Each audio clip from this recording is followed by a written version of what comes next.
How can we cultivate a stable heart and a clear mind? That's what we're going to explore today on the Wise Effort Show with me, Dr. Diana Hill. Welcome back. I am Dr. Diana Hill. I am a clinical psychologist, host of this show, author of the book Wise Effort, which is now available for pre-order. It's a beautiful book. I'm actually going in next week to do the audio version of it. But you'll want the paper copy of it as well, because there's so many exercises that are writing exercises and activities that you're going to want to leaf through and earmark and use. So today is about establishing a stable heart and a clear mind. Doesn't that sound good? Stable heart, clear mind. And that comes from the retreat that I just came back from at Deer Park Monastery in Southern California. We usually go to Plum Village, France as a family every year to do the family summer retreat. But this year we did something different, mixing it up, heading down to Deer Park Monastery, which is a monastery developed by Thich Nhat Hanh in the tradition of Plum Village.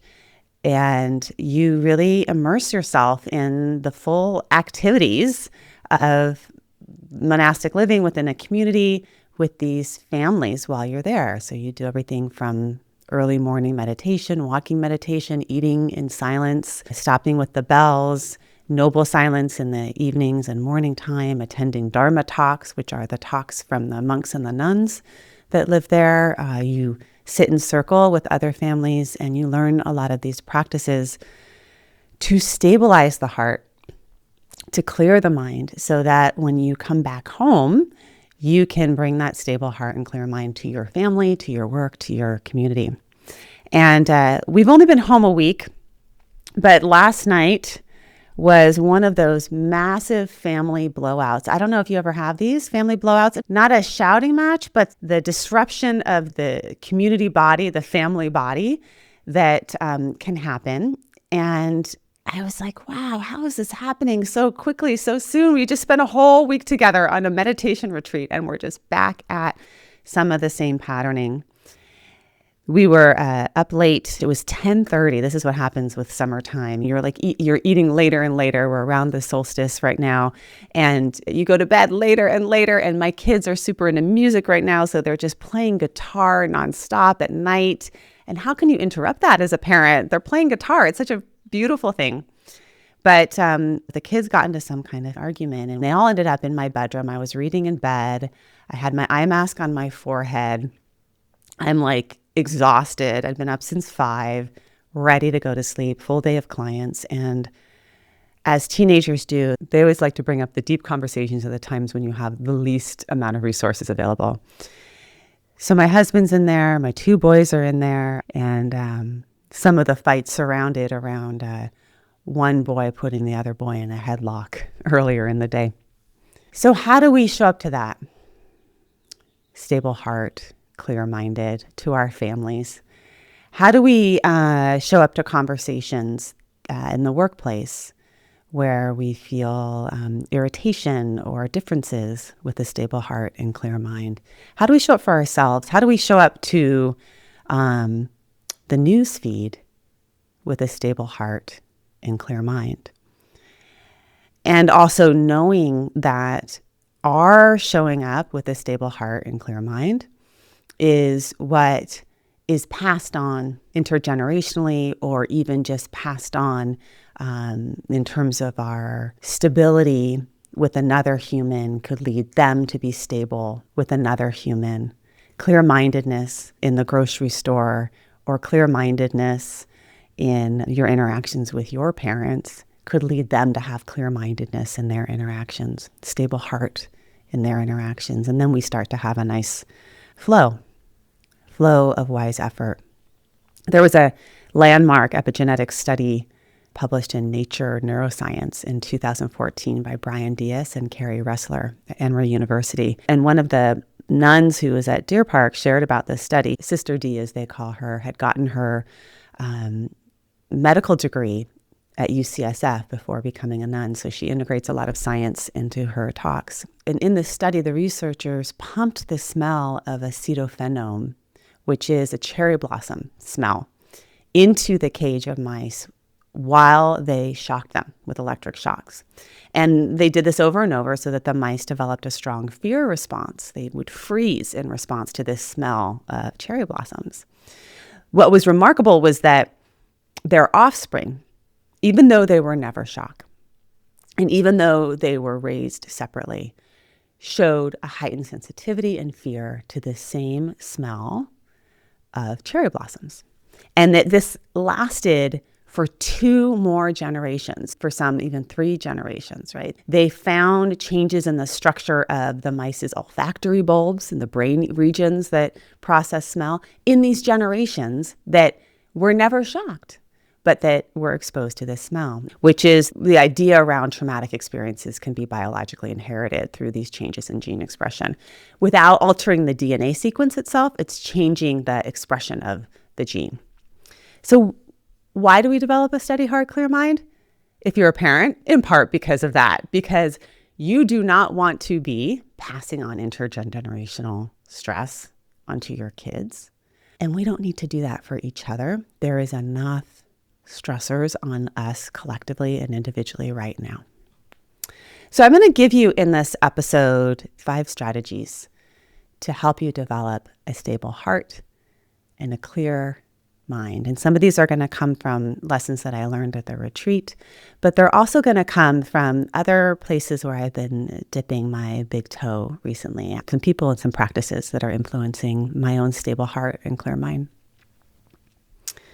The first thing I want all of us to practice, and the thing that we practice so many times when you're at a Buddhist monastery, especially Thich Nhat Hanh's monasteries, which is stop.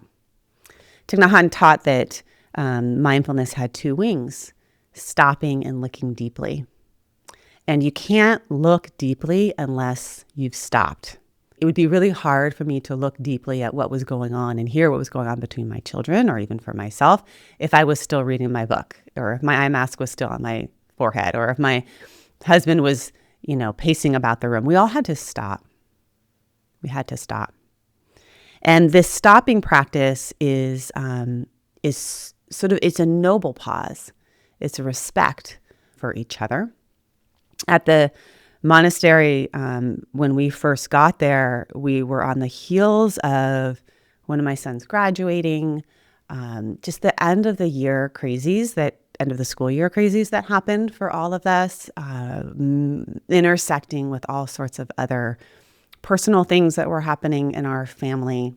And getting out of the house, and as for many of us that are going on vacation, that feeling of the leaving to get out of your house feels like this momentous task to get in the car and drive away, or get on the plane and fly away. And then you land, whether you're landing in a plane or landing at your Airbnb or landing at a monastery, that landing is like a semi-truck coming to a stop. And that is exactly what we experienced in the monastery. I didn't know how exhausted I was until I stopped. And as soon as we registered, we were in this place with nothing to do, nowhere to go. It's one of the songs we sing. Nothing to do, nowhere to go. We've been to monasteries enough now that we kind of know as a family when there's nothing to do, nowhere to go. The best place to go is to go lie down somewhere. And it was so hot, almost 100 degrees. We're in San Diego, heat of the day. There's all these huge hills that you hike from one thing to the next. And I looked at my older son and said, do you want to just go lie down in the meditation hall? Let's just go find the meditation hall. It's going to be air conditioned and there's going to be a pillow. He was exhausted too. He had just come out of graduating, right? So he's exhausted. So as a whole family, we went down, found the meditation hall, and we lay down. I put a meditation pillow under my head, a little zafu, lay down on a mat. My son lay down next to me, my 15-year-old. And at one point I looked over at him and he had one hand on his heart, one hand on his belly. You can try that with me right now. One hand on your heart, one hand on your belly. Stopping. Feeling your own body. Breathing. And that's when I looked up and saw above the altar this sign written in calligraphy. Stable heart, clear mind. So we stabilize our heart by stopping. And that could be lying down, like in the middle of your day, lying down on the floor, hand on heart, hand on belly. I hadn't slept next to my son like that since he was 3. And I watched his breathing. And at one point, I regulated my breathing with his. Sometimes I'll do this with clients where I'll say, let's take a breath. You watch me breathe and see if you can co-regulate your breath with mine. And then I'll watch you breathe and I'll try and co-regulate my breath with yours. But you could do this with a child or even your partner while they're sleeping, or a dog. Hand on heart, hand on belly, stopping, breathing, stabilizing our hearts. So I hadn't slept like this with my son since he was 3, and we were taking this big family nap. And it was like one of the most beautiful experiences that I've had in a long time. Didn't take much. We didn't need Disneyland or a European vacation or the perfect hotel. We were in this meditation hall together, stopping. One of the practices that I used to stop as a therapist, I learned when I was training with a supervisor that I loved. Karen Drucker, I think it was, taught me this. She was a psychodynamic supervisor and a psychodramatist. But she taught me this practice where you stop and you sit on the ground and you put your arms down and you touch your fingertips to the ground. And if you're a therapist or you're a healthcare provider or you're a caregiver or you're a leader at work or you're a manager or you're a teacher or you are just a human that is going about the life, absorbing the lives and energy of other humans, of plants, of animals, of the news, you stop and you put your fingertips to the floor and you take a breath in and you breathe out and you let all of that energy drain down through your arms and out through your fingertips. And you do it again. You breathe in and you breathe out and let all of that energy drain down through your arms and through your fingertips. You're stopping. You're stopping. The noble pause.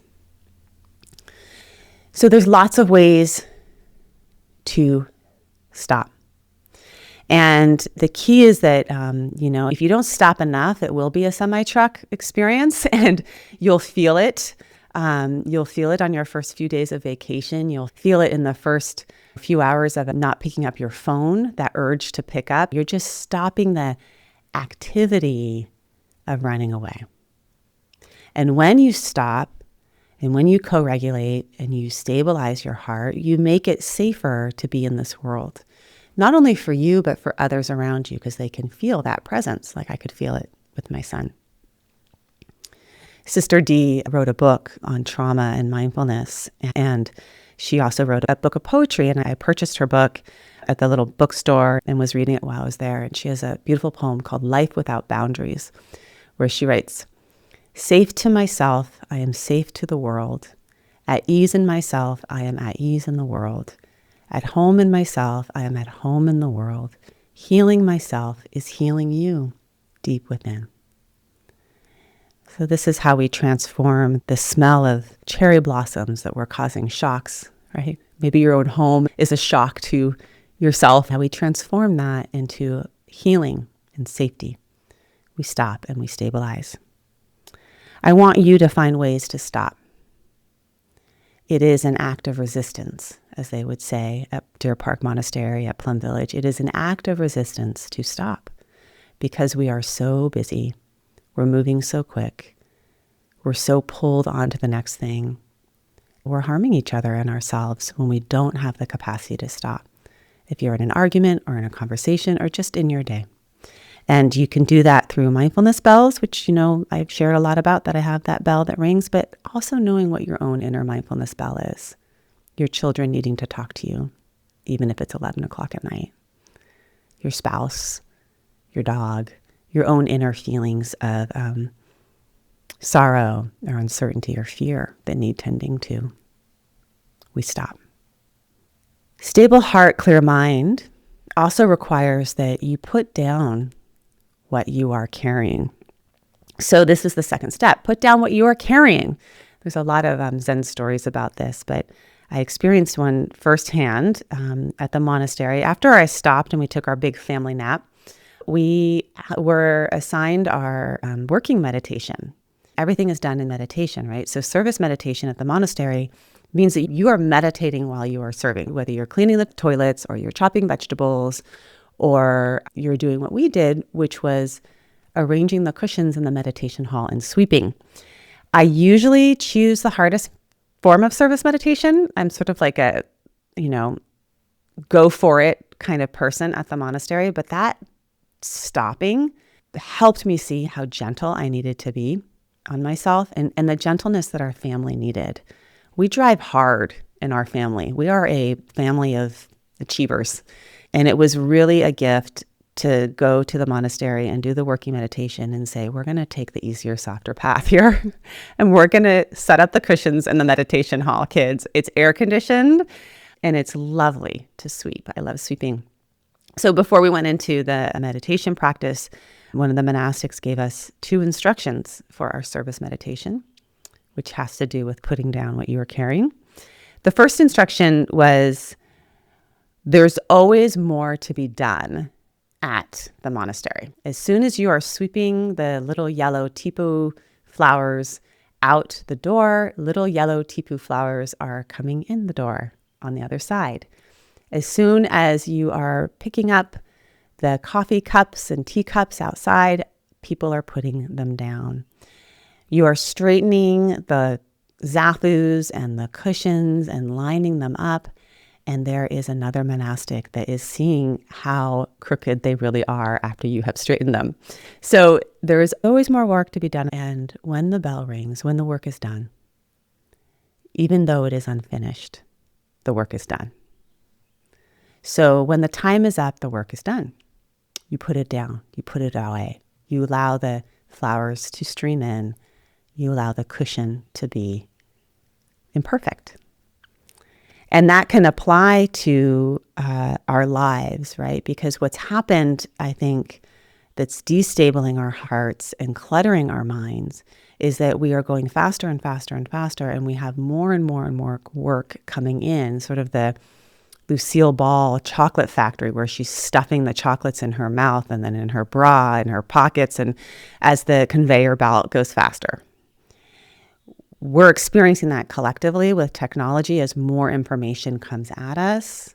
There's more things to learn. There's more things to do. And we are having a really hard time knowing when the work is done because it's never done. It could always be better. There's always more you can do. So we need to have containers around, this is over now. It's done. We need to put it down. And the second lesson that the monastic said before we started our working meditation was, when you're sweeping and you put the broom away, and I will say the brooms in a monastery are not like your regular broom with those rough bristles that you have in your kitchen. I don't know what they were made of, but the Vietnamese brooms, I'm assuming, most of the monastics there are Vietnamese, or many of the monastics, it comes from this Vietnamese tradition, which Thai was Vietnamese, and so he incorporates a lot of Theravadan and a lot of Mahayana practices. But these Vietnamese brooms were so soft. They were so lovely to sweep with. It's like sweeping with a beautiful watercolor paintbrush across these bamboo floors. Just lovely.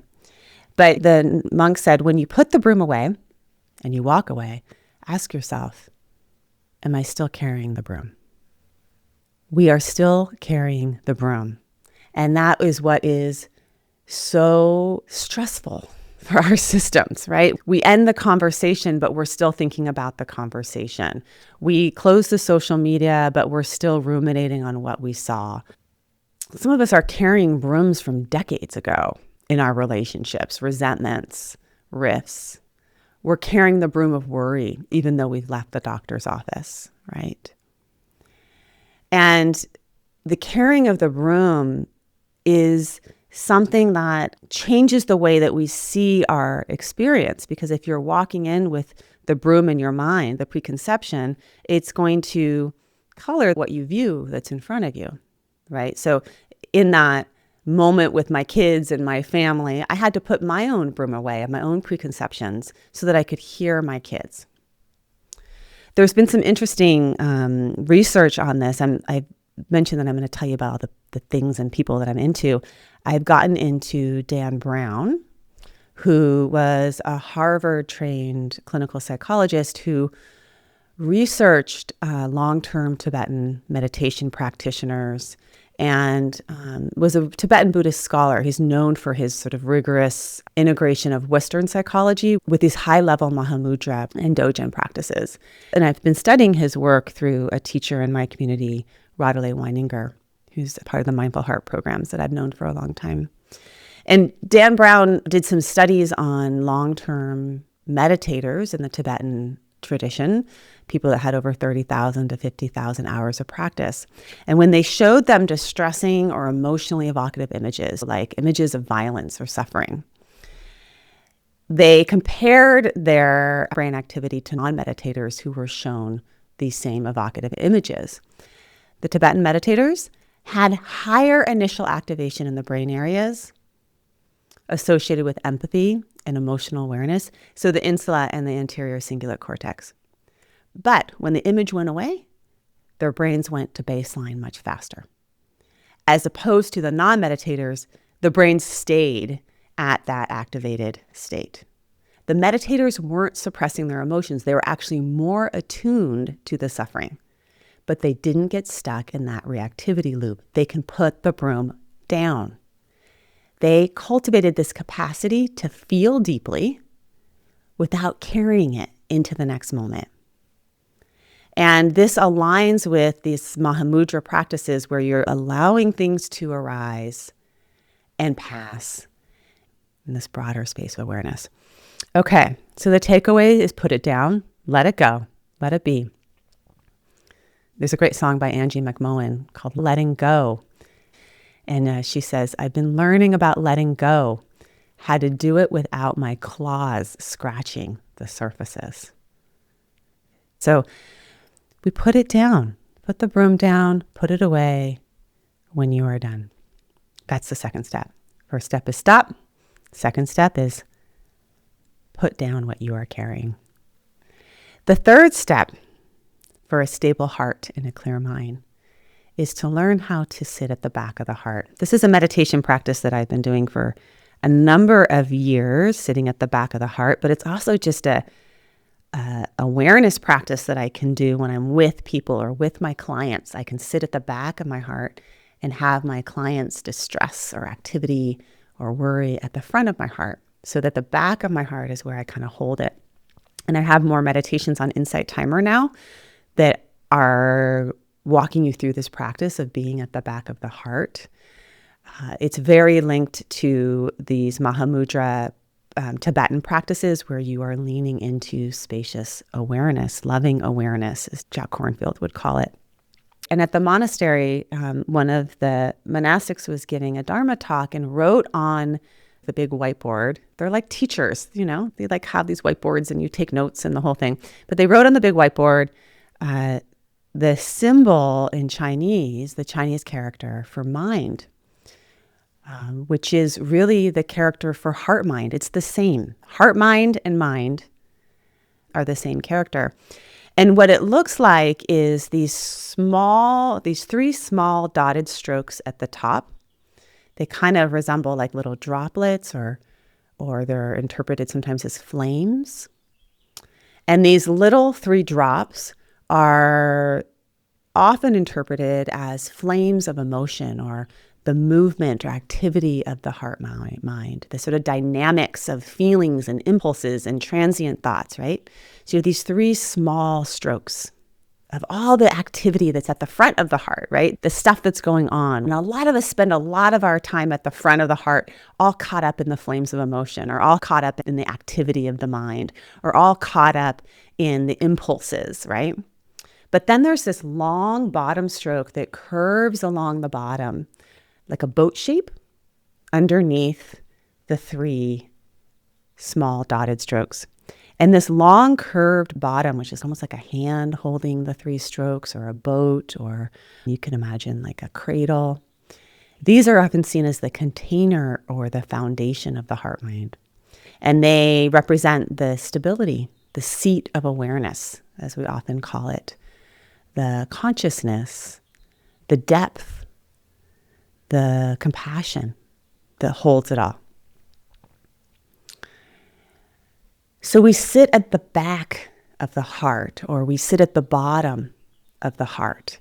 You could even imagine opening the back of your body up so that your heart just extends completely outward, which is one of the practices we do in these heart glimpses, like the heart glimpses that Locke Kelly talks about. I interviewed him a number of years ago. Sitting at the back of your heart helps stabilize you. It helps stabilize you, and it also helps see the clarity of the mind.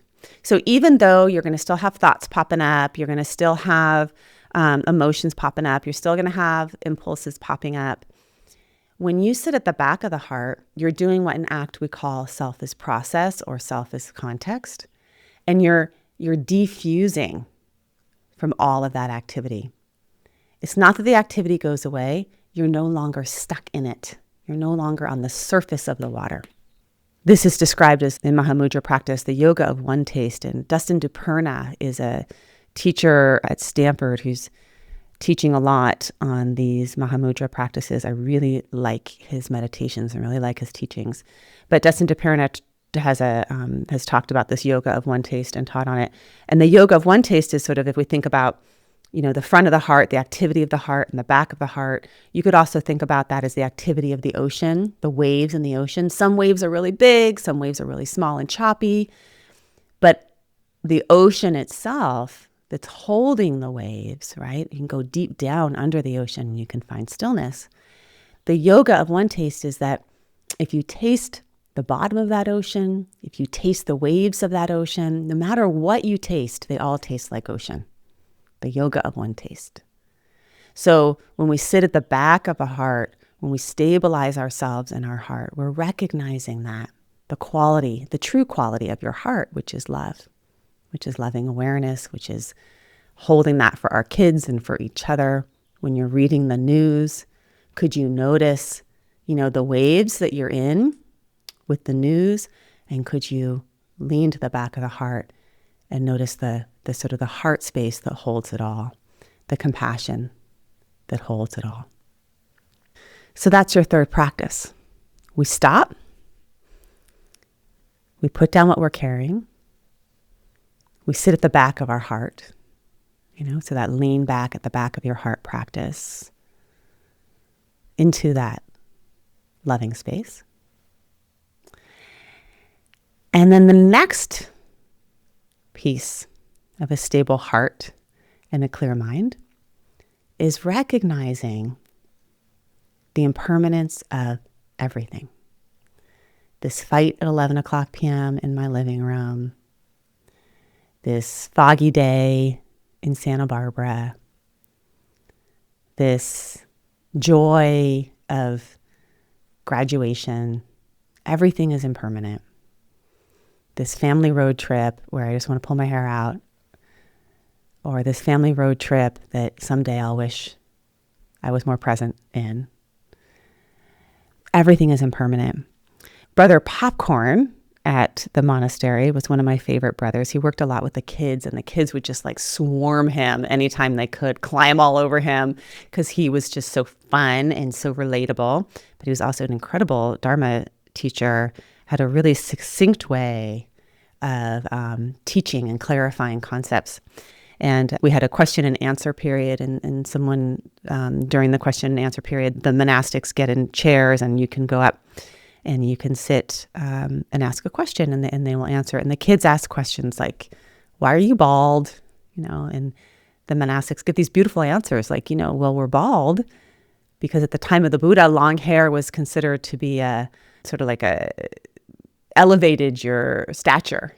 And to shave your head was an act of surrendering, right? It was an act of I'm letting go of my ego. Why are your robes brown? Well, our robes are brown to remind us that we're of the earth. Right? These beautiful answers, right? But one of the questions was, how do I remember that everything is going to change and everything is changing? This idea around impermanence, because impermanence helps us contact our values really quickly. It's one of the things I write about in the Self-Compassion Daily Journal, is how impermanence helps us connect to what matters to us and our values. Because when we know that something we love is not going to be here forever, then we will act on our love more intensely in the here and now. And also, when we know that something we hate is not going to be there forever, this pain is going to go away, we can also act on what we love here and now, right? Like it's going to go away. I can still act from my values. So what this monk, Brother Popcorn, recommended was, he said when Thich Nhat Hanh was teaching him as a young novice monk, he gave him this instruction, and Brother Popcorn said, I'm going to give you this instruction now, and I want you to carry it out as soon as you go home. So you could do this. I think it's a good instruction. I have yet to do it, but I'm thinking about where I could do it. We have tall ceilings in our bedroom, but we could probably make it work. He said, go outside and find a leaf and get a long string and tie the end of the leaf to the string and then the string to the ceiling.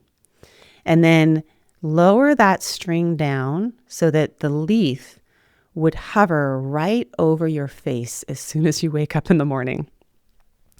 So that when you wake up and you open your eyes, the first thing you would see is this leaf hanging over your head. And every morning when you wake up, look at the leaf and contemplate how it's changed until the leaf completely disintegrates altogether. This is part of the practice of the monastics, of the 5 remembrances, right? The 5 remembrances of knowing that everything we love we will lose, knowing that our health will deteriorate, knowing that we are going to get sick, knowing that we are going to die, and that our only true belongings are our actions, right? So that visceral experience, I mean, I don't know if I need a leaf. I could just go look in the mirror and see my own face aging every single day. But there's something about the beauty of a leaf and the transformation of impermanence that reminds us that beautiful things are changing. So are the ugly things. That it helps us tolerate the present maybe a bit more, or open to the present a bit more. When we tune our mind to impermanence, we tune our mind to that. It's a mind tuning, a mind training practice. See your children as impermanent. See your partner as impermanent. See your lunch as impermanent. See your body as impermanent. See this presidency as impermanent. It will change. So what are we going to do with our actions as our only belongings in the here and now? That will help clarify and clear your mind. It will also help stabilize your heart. Which brings us to the 5th and last practice.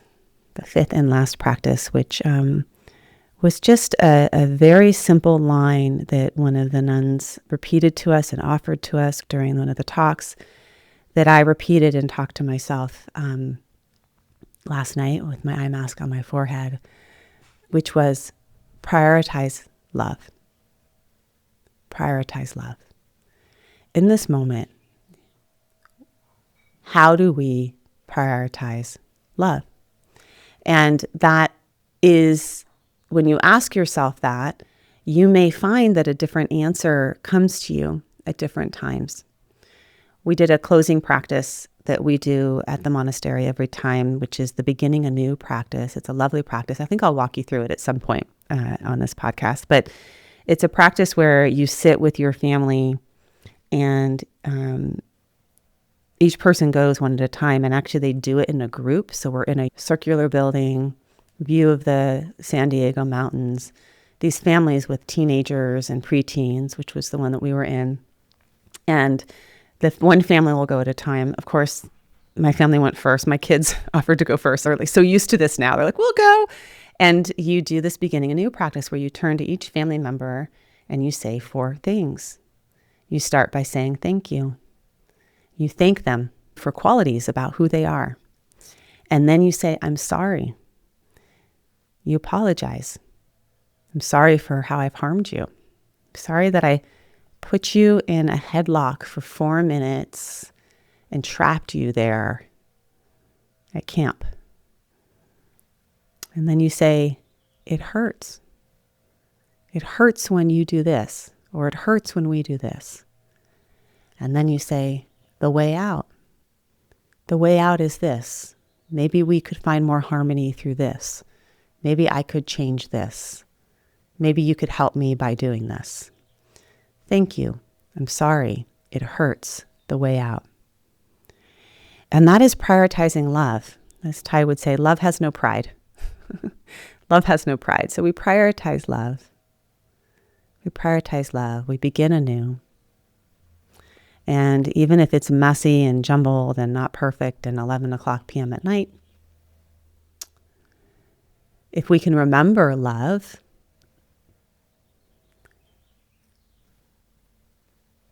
then it changes our experience. It changes our experience. Rosemary Trummer, who was on the podcast 2 weeks ago, has a poem about this called The Question. And I'll close with this poem. She says, all day I replay these words. Is this the path of love? I think of them as I rise, as I wake my children, as I wash dishes, as I drive too close behind the slow blue Subaru. Is this the path of love? Think of these words as I stand in line at the grocery store. Think of them as I sit on the couch with my daughter. Amazing how quickly 6 words become compass, the new lens through which to see myself in the world. I notice what the question is not. Not is this right? Not is this wrong? It just longs to know how the action of existence links us to the path of love. And is it this? Is it this? All day I let myself be led by the question. All day I let myself not be too certain of the answer. Is it this? Is this the path of love? I ask, as I wait for the next word to come. So to stabilize the heart, to clear the mind, we start by stopping. Put down what you are carrying. Sit at the back of your heart. Tune your mind to impermanence. And prioritize love. All right, those are my lessons from Deer Park Monastery and all the things that I'm up to right now. And wishing you wise effort in these very challenging, painful, disruptive times, personally, globally. And this is also the time when we need wise effort the most. So I hope that you can practice stabilizing your heart, clearing your mind, and living from your deepest wisdom, using your genius to do good in the world. Many blessings. Thank you so much for listening to this episode of the Wise Effort podcast. Wise Effort is about you taking your energy and putting it in the places that matter most to you. And when you do so, you'll get to savor the good of your life along the way. If you would like to become a member of the Wise Effort podcast, go to wiseeffort.com. And if you like this episode and think it would be helpful to somebody, please leave a review over at Podchaser. I would like to thank my team, my partner in all things, including the producer of this podcast, Craig, Ashley Hyatt, the podcast manager, and thank you to Ben Gold at Bell & Branch for our music. This podcast is for informational and entertainment purposes only, and it's not meant to be a substitute for mental health treatments.